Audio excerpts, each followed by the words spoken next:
Pedro vivia na região norte do Mar da Galileia, em uma cidade pesqueira chamada Cafarnaum, um mercado onde Jesus realizou grande parte do seu ministério.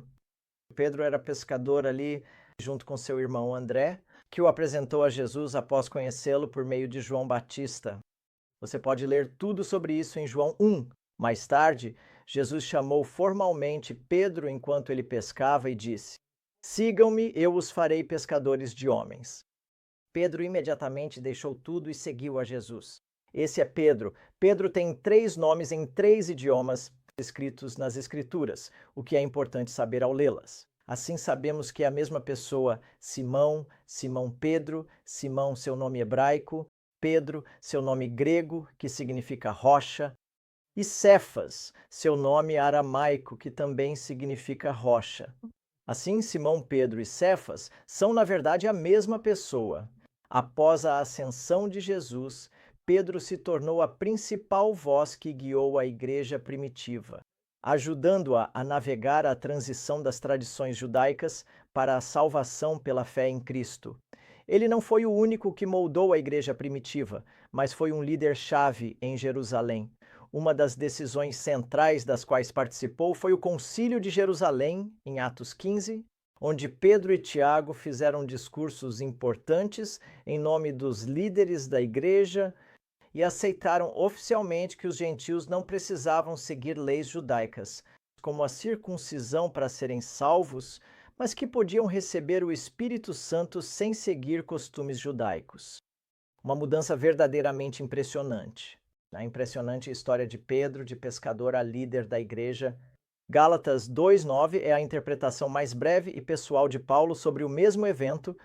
A interpretação de Paulo sobre o evento diz que Pedro, Tiago e João reconheceram seu ministério, o ministério de Paulo aos gentios, e deram a ele e a Barnabé a mão em sinal de comunhão, que é como um aperto de mãos oficial ou um selo de aprovação. Assim, Paulo trabalhou com os gentios, e agora Pedro, Tiago e João disseram: "Sim, estamos no mesmo time pregando o mesmo evangelho, apenas para grupos diferentes de pessoas. Estamos juntos nisso." Vamos ler Gálatas 2:9.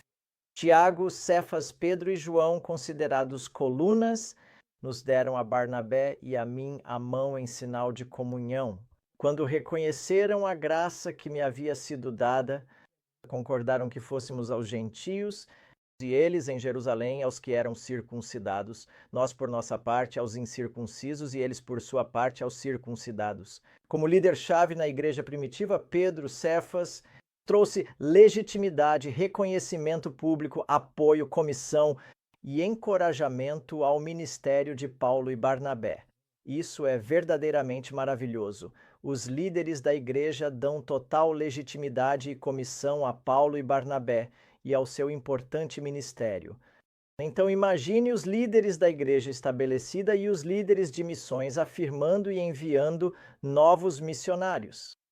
Imagine a unidade entre os diferentes times e chamados.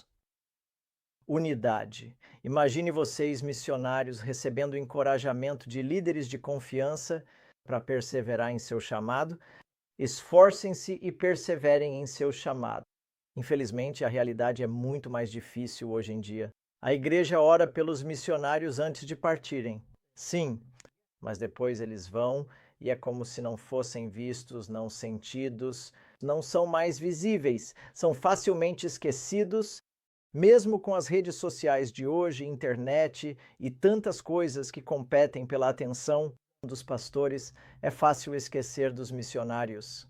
O que os olhos não veem, o coração não sente. Há outro ditado em inglês: se você não usa, você perde. Aplica-se mais a habilidades e conhecimento, mas também a memórias e informações. Se você não se lembra ou não interage ativamente com os missionários, é muito mais provável que os esqueça completamente. Por isso, a comunicação é tão importante. É surpreendente que isso não acontecia na igreja primitiva, pelo menos nesses versículos que podemos ler.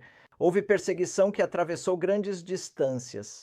O crescimento da igreja e a igreja de Jerusalém ainda se conectavam com novos planos de igreja, como em Antioquia e outros lugares. Mesmo com aqueles que alcançaram os não-judeus, os não circuncidados, os gentios.